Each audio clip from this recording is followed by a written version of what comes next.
Assalamualaikum warahmatullahi wabarakatuh.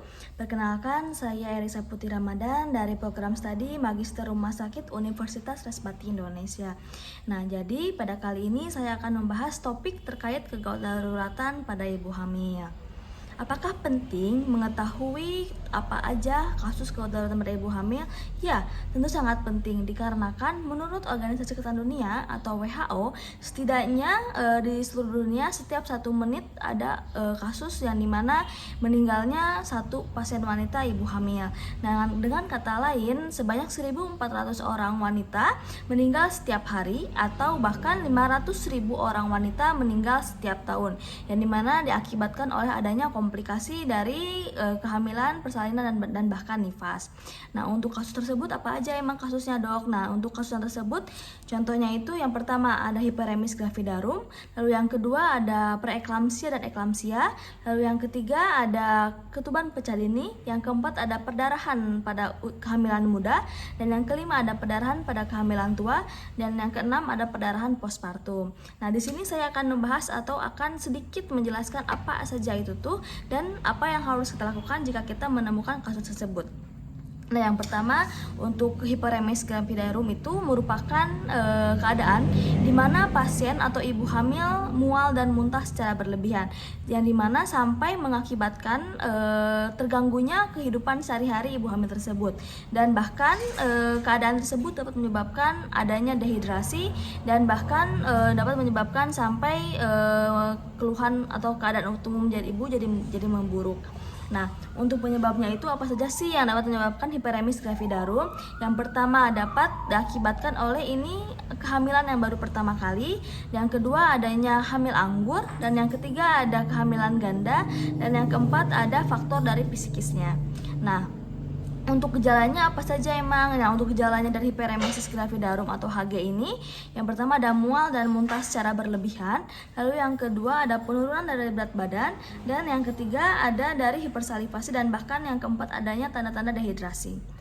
Nah, untuk penanganannya atau apa yang harus kita lakukan jika kita menemukan kasus tersebut, yang pertama kita memberikan edukasi kepada ibu hamil tersebut bahwa makan jangan sekaligus banyak, tetapi sedikit-sedikit tetapi sering.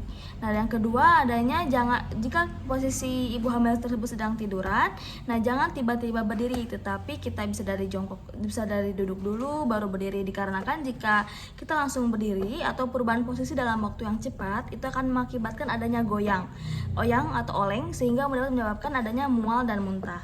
Lalu yang ketiga adanya edukasi kepada ibu hamil tersebut bahwa rutinkan defekasi secara teratur.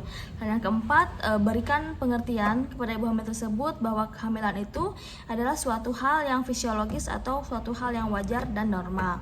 Dan yang kelima, hindari faktor pemicu stres ibu hamil tersebut.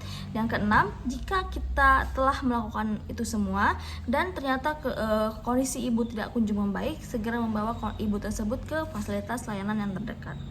Lalu yang kedua ada preeklamsia dan eklamsia.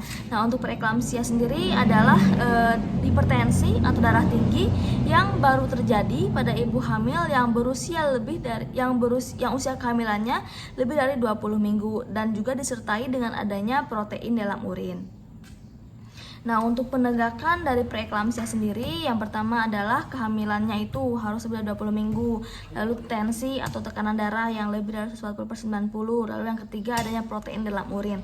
Nah, yang keempat, jika misalkan tidak ditemukan protein dalam urin, dapat disertai dengan tensi tinggi itu diakibatkan oleh 6 gangguan organ. Contohnya itu organnya itu yang pertama misalkan ada trombosit yang kurang, lalu yang kedua ada gangguan ginjal, gangguan hati, pembengkakan paru, dan yang kelima adanya terdapat gejala saraf misalkan seperti stroke atau nyeri kepala, dan yang keenam adanya gangguan pertumbuhan pada janin. Nah, dan untuk eklamsia adalah suatu kondisi di mana ibu hamil dengan preeklamsia yang sudah mengalami kejang dan atau koma. Nah, untuk jika kita menemukan kasus preeklamsia dan eklamsia, segera membawa ibu hamil tersebut ke fasilitas layanan yang terdekat. Nah, lalu yang ketiga ada ketuban pecah dini. Nah, apa sih ketuban pecah dini? Jadi ketuban pecah dini adalah pecahnya selaput ketuban sebelum adanya tanda-tanda persalinan. Nah, Jadi penyebab KPD ini ada dua, contohnya itu misal yang pertama ada kurangnya kekuatan dari membran. Jadi biasanya itu kurangnya kekuatan membran itu disebabkan karena adanya suatu infeksi. Dan yang kedua adanya meningkatnya tekanan dalam rahim, misalnya pada kehamilan yang ganda gitu. Dapat jadi faktor resiko dari KPD. Nah, lalu untuk gejalanya itu, untuk KPD itu adanya keluar air ketuban berupa cairan yang jernih yang dimana keluar dari vagina yang banyak dan secara tiba-tiba. Lalu yang kedua tidak adanya tanda-tanda akan melahirkan. Lalu untuk penanganannya, jika menemukan kasus tersebut maka segera atau membawa pasien tersebut ke fasilitas layanan yang terdekat. Lalu selain itu ada pendarahan pada kehamilan muda. Contohnya itu ada abortus, yaitu keluarnya pengeluaran hasil konsepsi yang dimana sebelum usia kehamilan kurang dari 20 minggu dan atau berat badan janin yang kurang dari 500 gram. Lalu yang kedua ada mualah hidratidosa atau kehamilan anggur, dan yang ketiga ada kehamilan ektopik terganggu. Nah, lalu kasus selanjutnya adalah pendarahan pada kehamilan yang usia tua. Contohnya itu misalkan placenta previa, yang kedua ada solusio placenta, dan yang ketiga ruptur uteri.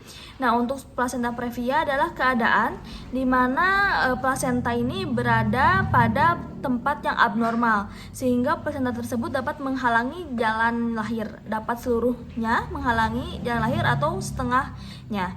Lalu yang kedua ada solusio placenta, yang dimana placenta itu terlepas dari tempat khususnya sehingga dan juga adanya perlekatan sebelum jalan lahir. Lalu yang selanjutnya ada ruptur uteri atau robeknya uterus. Lalu selanjutnya ada pendarahan postpartum. Contohnya itu ada atonia uteri, robekan jalan lahir, retensio placenta, dan gangguan pembekuan darah. Nah, dan jika kita menemukan kasus-kasus seperti misalkan yang tadi pendarahan pada kehamilan muda, kehamilan tua, dan juga pendarahan postpartum, segera membawa pasien tersebut ke fasilitas layanan terdekat.